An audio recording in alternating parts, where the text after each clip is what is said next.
in other words, the person says facts don't require a basis. Okay.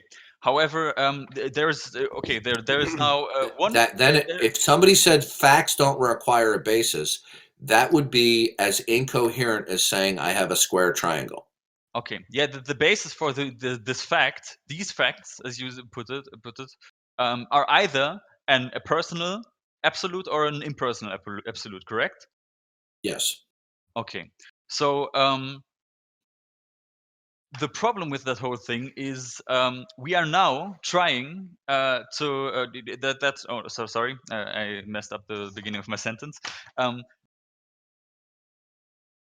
We can you are denying that an agnostic who states that the basis for his fact is either a personal or an impersonal creator. So he says, if you ask him, does your fact require the existence of a personal absolute? And he says no. And you ask him, does your fact require the existence of a impersonal absolute? He answers no to both these questions. You say he therefore doesn't make any sense. That's the point where he speaks gobbledygook. And right? yet, he still then what he's going to do when he says I don't know. He doesn't say I don't know. He says it requires neither a personal nor an impersonal creator. Absolute. Good. Then he's still denying that he's still denying that God is required as the origin point. And if you deny that God is the origin point, okay, you're not an agnostic. Okay, but he's also yeah. I'm not It arguing doesn't that matter. It doesn't matter. That agnostic. It doesn't matter. It depends how do you define God. We're defining God as the personal absolute. Okay, so the bottom line is there's no escaping this for the agnostic. This is an ironclad critique. Okay, yeah. The problem is why do you insist on calling it a personal or an unpersonal absolute? Shouldn't the first question you ask them be, does your fact require an absolute, no matter how it looks? Well, the reason why I don't. No, okay. Please let me finish. You're presenting a dichotomy before it's even established whether or not facts need absolutes. Okay. The reason why I don't ask that is because that position is just simply incoherent, and anyone who would espouse such a thing would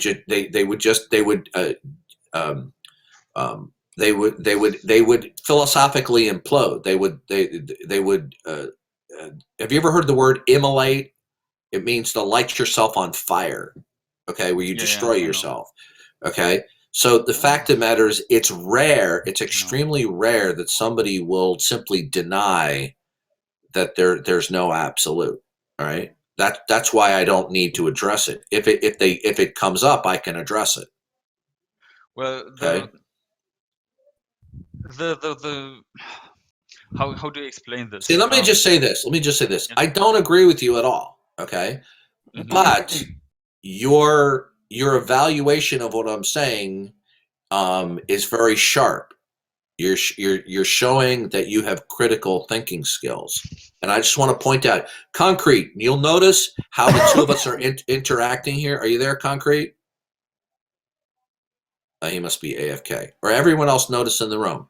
We're completely disagreeing, but the guy's not trolling. He's not obfuscating. He's not being obstructionistic. He does have very valid points, though. You know, I mean, I don't agree with him, but the point is, he's offering critical thinking skills to the table, and there's not one bit of trolling or obstructionism here, and I appreciate that, because your approach is very rare on Discord. I don't get people who are as thoughtful as you are. I've joined yesterday, so maybe I haven't been tainted yet. No, but so far, so good. But I mean, I'm going to tell you, I completely disagree with you, but you are raising a very good analysis of the situation. So the point is, someone's either going to have to say, well, a fact doesn't require either a personal or an impersonal absolute. That's still the denial of the existence of God. Well, can. Shit, okay, I'm an atheist. may I just answer that one point quickly, and then you can speak, okay, please, because I think it's important to do it directly All after right, you said. say it. Go. Yes, you can be at the point of saying that fact does neither require the existence of a personal or an impersonal absolute, but still agree to the idea that that an absolute has to exist. That's the whole problem I have with it. If you can just because you don't want to make any Aussage, any statement about the personhood of that absolute, that doesn't automatically mean that you therefore deny the If you existence say of an underlying absolute. if you say I don't know which it is, that functions as a de facto denial. Well, not really. The I don't know Do you part know? of the whole. Do you know what? Do you know what? Okay, because I know English is not your first language. Your English is fantastic, by the way. So don't belittle yourself there. But a de facto denial is not one where somebody comes right out and says it. It's a denial by implication. Okay. So if you say, Okay, I don't know what that absolute is, that functions as a denial. Okay. I wouldn't agree with that, because you can say I'm really bad with analogies, but you could in that case potentially say yes, facts require absolutes. We can all agree on that. All fact needs a basis in some form of absolute that is yeah All right. Listen. I have to step out for a second.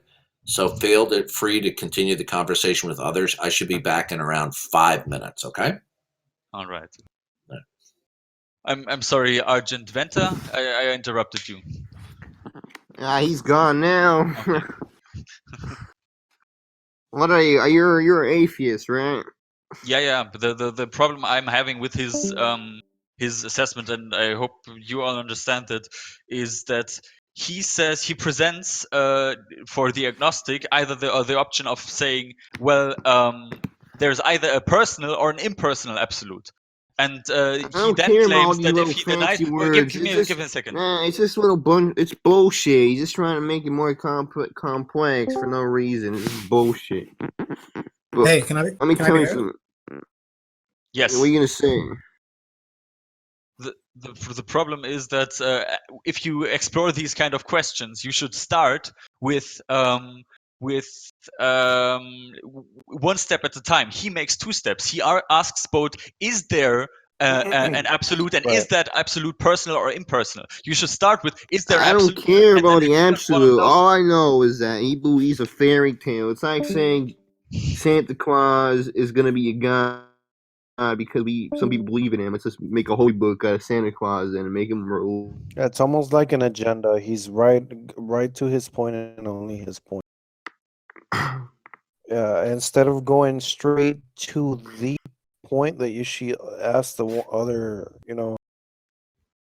he does tend to go just like there's almost like a two-step verification. Yeah, he starts with the assumption that there must be an absolute, but that doesn't have to Yeah. be the case. but I would actually agree that there has to be some sort of absolute for reality to function. Yeah, and even if that absolute is Yeah, simply that's the big. things exist, there is the possibility of something existing. That might be the absolute, the minimum absolute. That is an absolute, although it's extremely impersonal. Right. But Well, the it's problem still is an assumption. It's still an assumption. it is still an assumption, but it's the basis for all of reality. No, I to be have a honest. question. So let's say if God is real and there's a universe out there, why would he be focused on us and not other? My out of all the, I wouldn't agree that there is a God, but that's not the point of discussion right now. like I said, if there was a God, I think you are pointing out something very out of topic here. Like, no. We're We're at we're the in the point same discussion, but very deep into it. Yeah, well, the point of the discussion right now is that I believe that his whole argument for God, for the existence of God, hinges on the idea that you can have only one of two stances. Either the stance that there is an personal or an impersonal God, and he tries, and the whole argument would collapse. And at least I believe the whole argument would collapse if I managed to pin him down to accept the fact that yes, you can have somebody who doesn't want to make a statement, who believes in an absolute, but doesn't want to make a statement about the personhood of that absolute. Because Jesus then, Christ, this chat is retarded. Can I right, so I want to get in because like every time I try to speak when Darth's around, he mutes me. So I'll address you guys, right? So yeah, Skaal. So yeah, there's a couple of things, right? So first off, the dichotomy that he posed to you, right, is it is a dichotomy, right? Either God or not God. So that's fine. He doesn't argue. He has no argument for absolutism, right? But let's grant that, like you did. Let's just say absolutism is a required position for facts and stuff. If you ask him why that absolute standard can't be, like you said, non-personal, non-personal, right? All he replies to that is that, what was his exact words? That they philosophically implode or some nonsense or like that. They can't hold water. But he doesn't have an argument.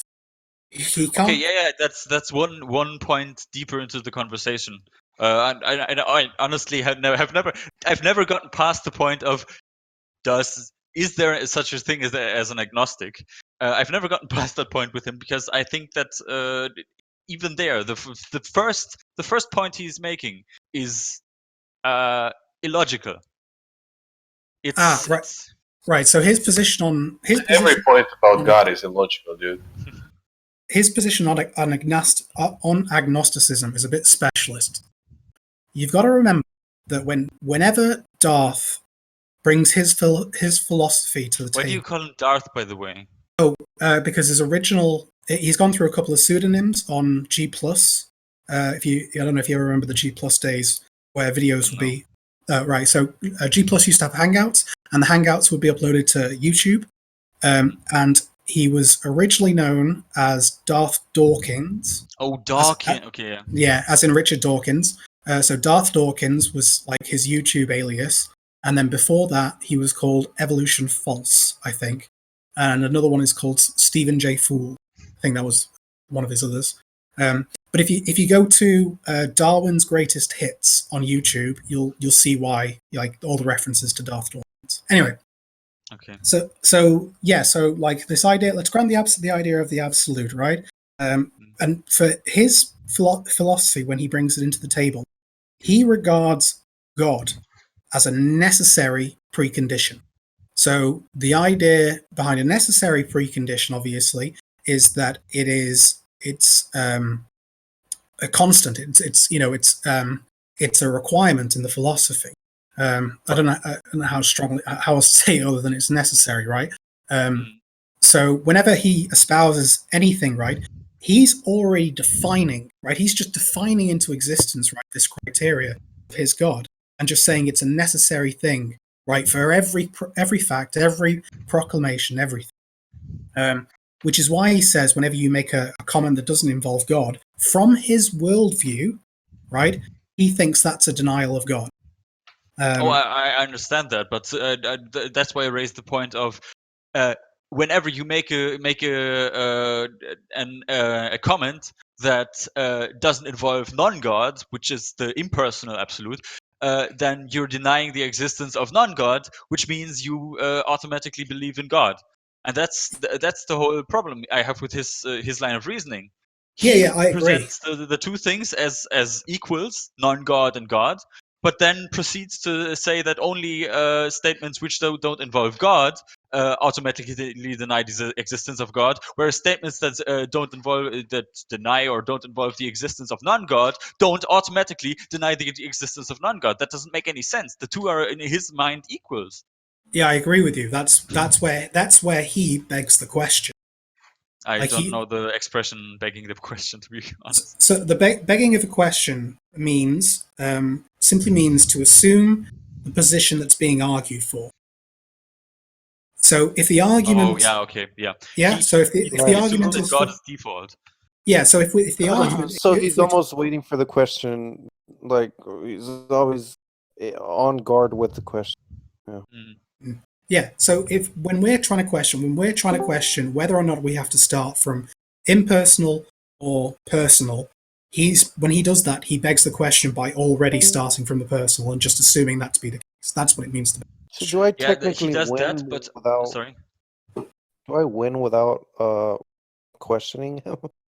Is that the best way to get out of this? Everybody wins by not questioning him and just leaving him alone. The problem I'm having right now is that he basically does two things. He does that. He begs the question. He assumes that God is the standard, and every deviation from that is therefore has to be proven. That's begging the question, as far as I understand. And additionally, he also skips a step and presents the dichotomy of either a personal or an impersonal absolute, without actually taking the step of establishing whether or not there is even an absolute. That's the whole problem. You can, I mean, it's hard to come up with an analogy, but it's like asking, is this a wooden or a plastic chair, when pointing to something chair-like, and you say I don't know, then it's like he's denying that he's telling you that you therefore don't think it's a chair. This is another right. This is another point I wanted to bring up real quick, is the agnosticism thing. So when we're referring to like agnosticism and those positions, right? All we mean, or all I think most people mean when they say that, is that they haven't come to a belief either way, right? They aren't beholden to a belief. Now, when Darth talks about this, he's actually saying something quite ridiculous, like so ridiculous you wouldn't believe when he says there can't be this sort of indecisiveness. What he's saying there is that all your beliefs are already made up. That's what he's saying there. He's saying something ridiculous like all you're already beholden to all these beliefs, which just isn't, I don't isn't think the case. Well, I would agree with that, but he could then again argue that whenever you could still change your beliefs. It's possible to change your belief. I agree that I don't have an opinion. He's basically saying I don't have an opinion on Steve, who lives in the desert, because I don't know of him. But he tries to pinpoint it to, yes, okay, you do have an opinion on him, namely that he doesn't exist because you don't know about his existence. Right, and that's just false, right? That's just there are many logical fallacies that he argues, but I'm trying to get through at least get him to see one of them. But if it doesn't work, I think I might just and for Scorpion, Scorpio, are you still here? Yeah. Yes. Yeah. So, like, just to clarify on what Darth said at the very beginning of the conversation, because I want to put this on for the record. I have had 3, maybe 4 actual conversations with him. And by actual conversation, I mean a back and forth, right, where I can converse with him, I ask questions and he asks questions to me. After that point where I kept presenting him with questions that he couldn't answer, he put me on the troll list. And now you saw it, right? After about 30 seconds. This reminds me a lot of Mr. Batman. Yeah, Mr. Batman, Jim. Yeah, and it's very difficult to comprehend people like this because it's almost like they run around with an agenda. You know what I mean? For sure. Oh yeah. This was my first experience and probably my last, because next time I don't want to be around when he. I mean, what'll happen is if you keep bringing up your legitimate, and they are legitimate questions, right, to his philosophy, he won't provide you with an argument. He'll just keep restating his position, and if you don't accept his position, he'll call you a troll and do what he did with me.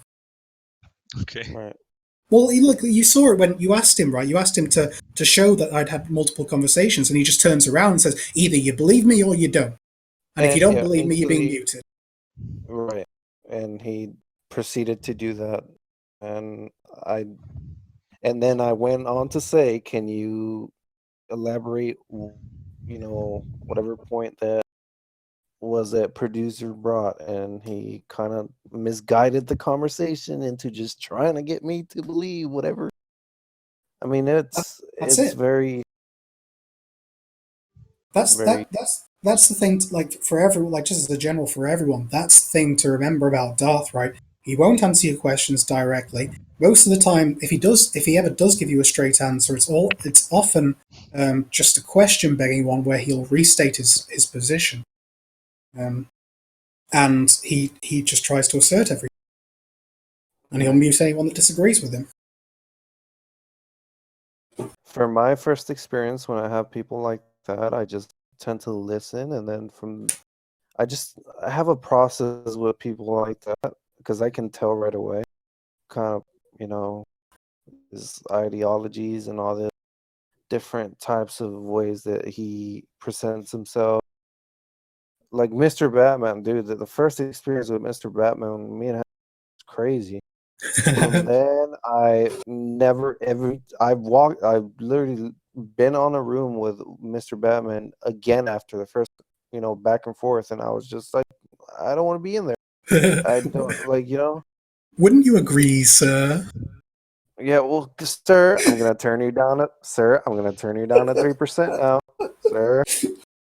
It's just these people that what I call an agenda, a very agenda way of thinking, a very aggressive way to try to get the person you're trying to get the point across with to just agree and agree and agree. You'll have no other option but to agree, and that's not the way to do it.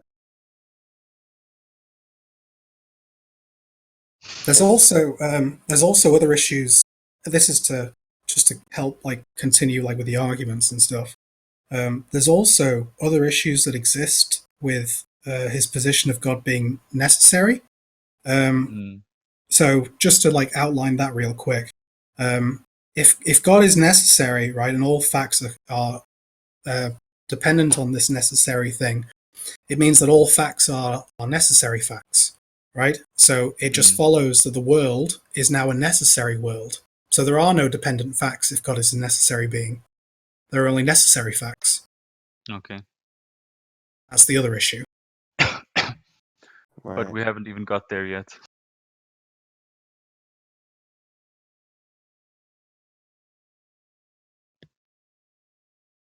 Crushing All right, your back? on that note, I'm gonna have to I'm call back. it a day and leave. Okay. I have to go Goodbye. take care of some of those things IRL. So nice talking to you guys. Bye. Yeah, wait, where were we stopping? Yeah, exactly. Okay, Krushen, you and I both think, I think we both agree that an absolute is necessary, right? Yes. Okay, you're eating. Then I'll try and carry the conversation. An absolute is necessary. You, however, if you ask the question to an agnostic, don't ask him whether or not an absolute is necessary. You ask him the dichotomy of is there that a personal or an impersonal absolute necessary. Now the problem with that is when we ask those questions. Either you accept that God is a necessary precondition, or you do not accept it. If you do not accept it, that is a denial. Yes, I understand that. That's the whole point. However, we are trying to slowly but surely establish one question by one whether or not what the agnostic is believing. And if you ask him, do you believe in a personal absolute, which is the question of do you believe in God? Then you are asking him not one but two questions. Do you believe in an absolute, and do you believe that that absolute is personal? And I don't think that's fair. I think you should first ask him, do you believe in an absolute? It has And then nothing to do ask with him, fairness. All I have to do is say, do you accept that God is the necessary precondition? The non-acceptance of God being the precondition is a denial. okay, yeah, I understand that, but God could also be called the personal absolute, right? Say that again? God could be called the personal absolute, right? Yes. Okay, so what you're asking them, do you accept that the personal absolute, which I call God, is the necessary precondition, right? Mm-hmm. Okay, now you could also offer up the question of, hey, do you believe that the non-personal absolute, which is the opposite of the God, is a necessary preposition? Preposition. Yeah, that's the word.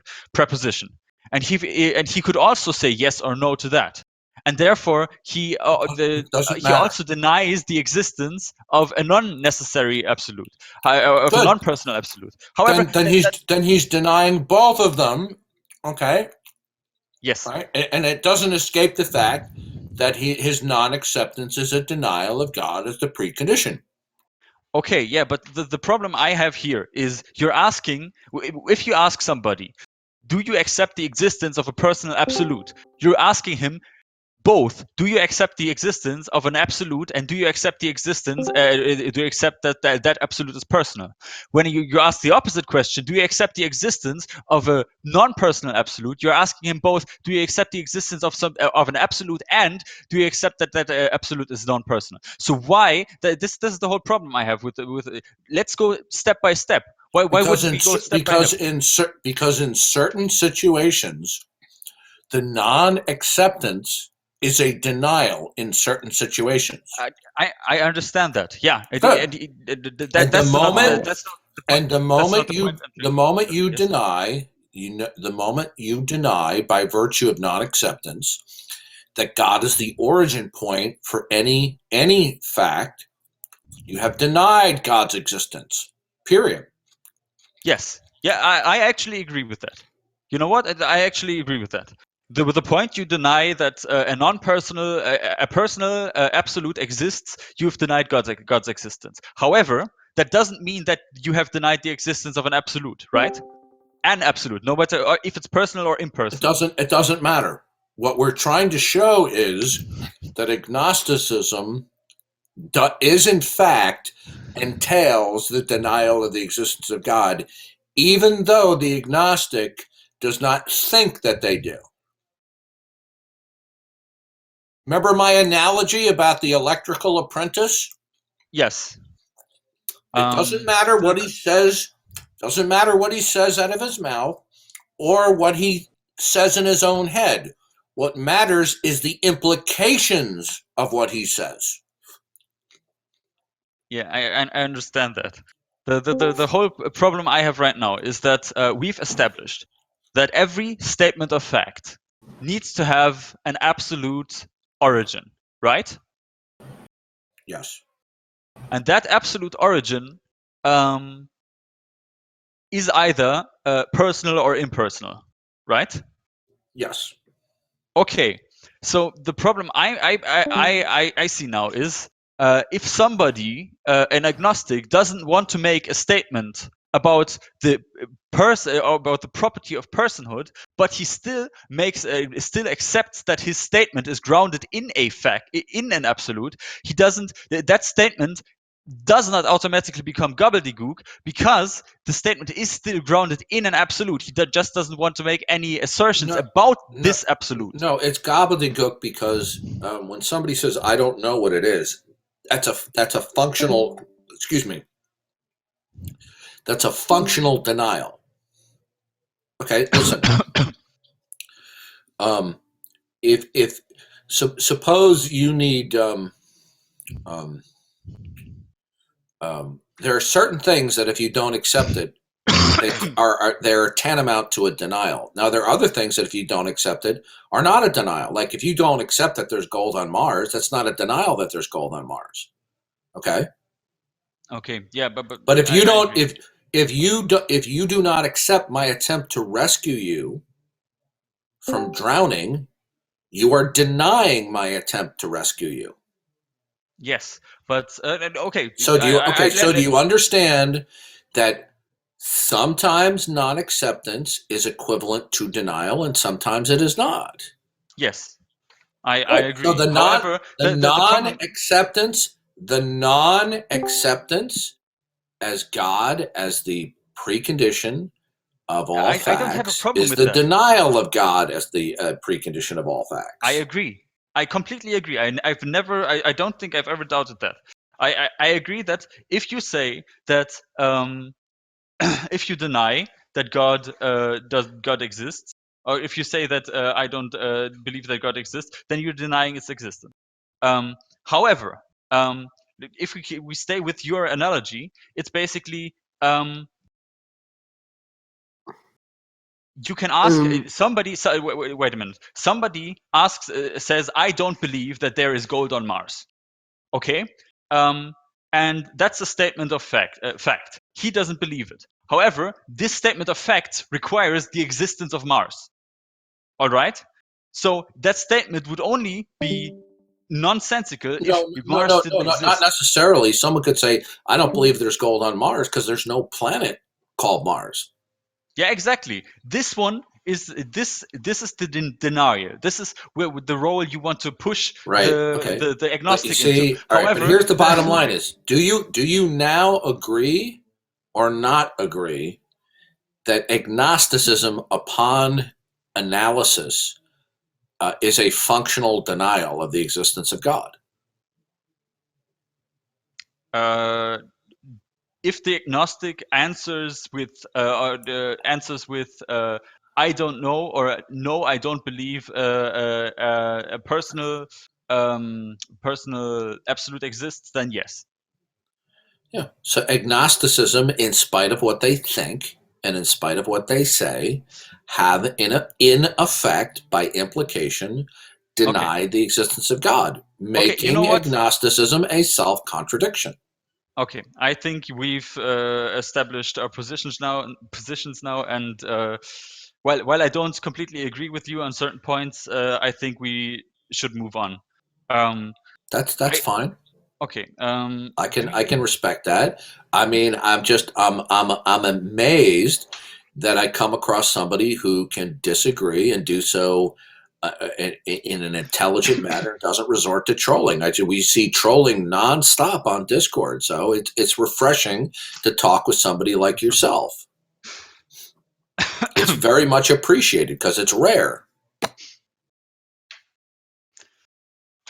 Okay. I assume that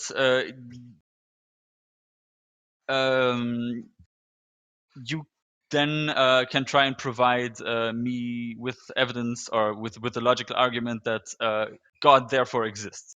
Let's say, yes, you can either deny. God is the necessary. God is the necessary precondition. God is the necessary precondition for evidence to be a meaningful and intelligible concept.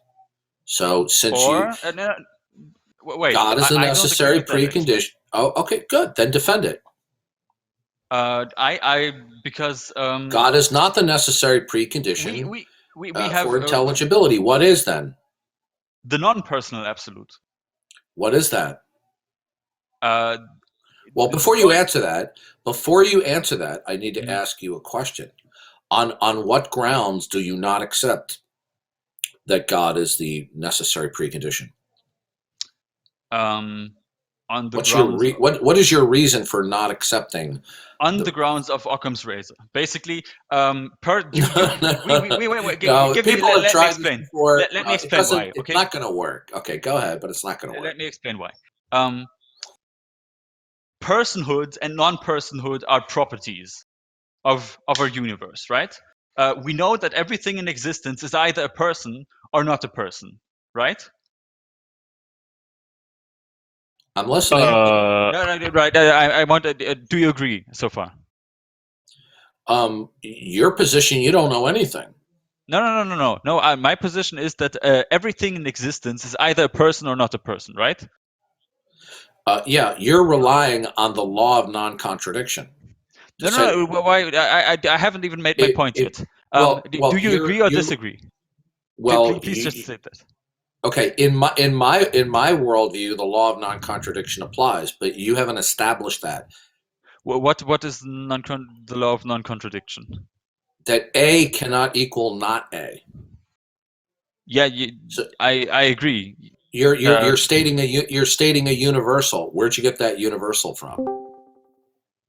The universe? Logic? Basic logic? That's the problem. We both. Hold on a second. Yes. The law of non-contradiction is one of the foundational mental rules or laws. If you say I got it from logic, what you're just saying is I got it from your thinking. So in other words, one or more universals exist because you think that they do. Okay, yeah, but the problem, the problem. Can you establish? Can you establish that there is any universal just by virtue because you think a certain way? No, can you? No, but God can. But you see. Okay, in that case, no. But my non-personal. Well, guess what? Guess what? You've now sealed your fate in this part of the conversation. You said by virtue of thinking, you cannot establish that any universal exists. So when you talk about something is either Actually, A or not, I want to revoke my statement. Okay. I think we can establish that one universal exists, and that is me. I am sure of my existence. That is the only universal that is possible. You're not understanding. You are not a universal. You're a particular. Are you a universal? No. Okay. And you can't even establish that you are separate and distinct from other stuff. See, the bottom line here is this: when you do not accept that the God of the Bible is the necessary precondition of rationality, right? Then what you're going to have to do is step up to the table and tell me what is. Okay, I say existence itself. No, existence is not a predicate. Well, the God of the Bible is the problem. If you say existence, the problem with that is that the Eiffel Tower exists. Is the Eiffel Tower? Not in that way. I don't believe that there is an option of non-existence. And that, however, listen. Yeah, okay. What is existence? You're going to have to invoke an entity. What are you referring to? Existence. I refer to existence. Existence as that is non-personal entity that is existence. Okay, then that's completely. Are you familiar with the English word nebulous? Yes. What you're saying is nebulous. It doesn't mean anything. Okay. To be honest, drop the word. Right now in the conversation, drop the word existence. You're going to have to invoke some entity. Do I? What entity or why do I? No. Why do I have to invoke an entity? Because existence doesn't refer to anything. Okay. Well. Yeah, it does. What do I need to refer to? That's the whole point. I don't really understand what you're asking from me. You're going to have to tell me what if any entity exists. So there's nothing to do with entities with the definition of existence. There's a small problem there. It also means when he says that God exists. End the Fed. Go away. You're not welcome in this room. You trolled me several times before, and it's not going to. All right, look, if you want to cower in fear, that's okay. Bye. Okay. I honestly, at this point, people I'm troll me lost like he did repeatedly. Okay, Christian, just real quick, you can ask me. I'm all authority in the room. Please leave. Okay.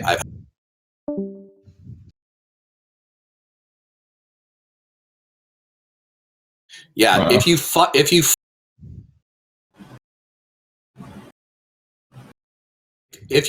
with me in my own room, you're gonna lose your mods because Doobie.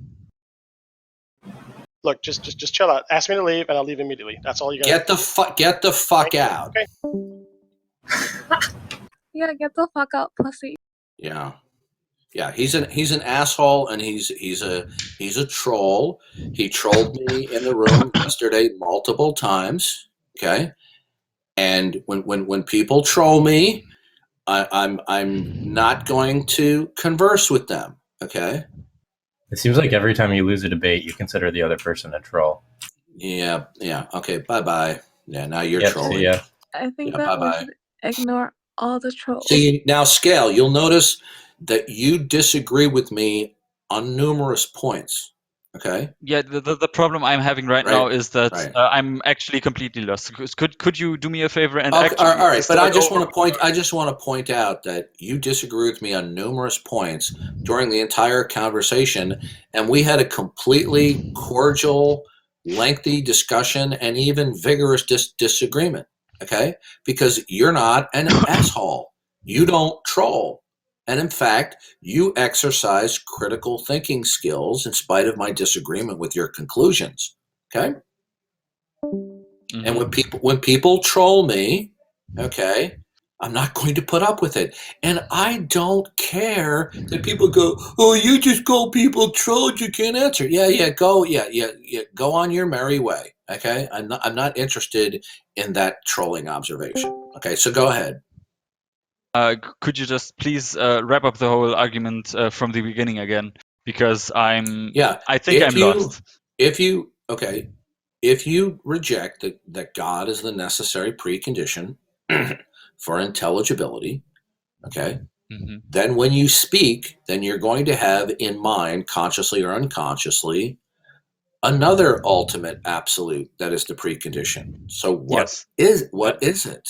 An impersonal ultimate absolute, right? Okay, tell me what that absolute is that everything else depends upon, and please don't repeat the word saying existence.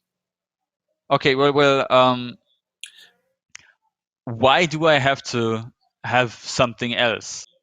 That's the whole the problem I have. I'm waiting for you to tell me what is the necessary precondition for intelligibility. What is that absolute?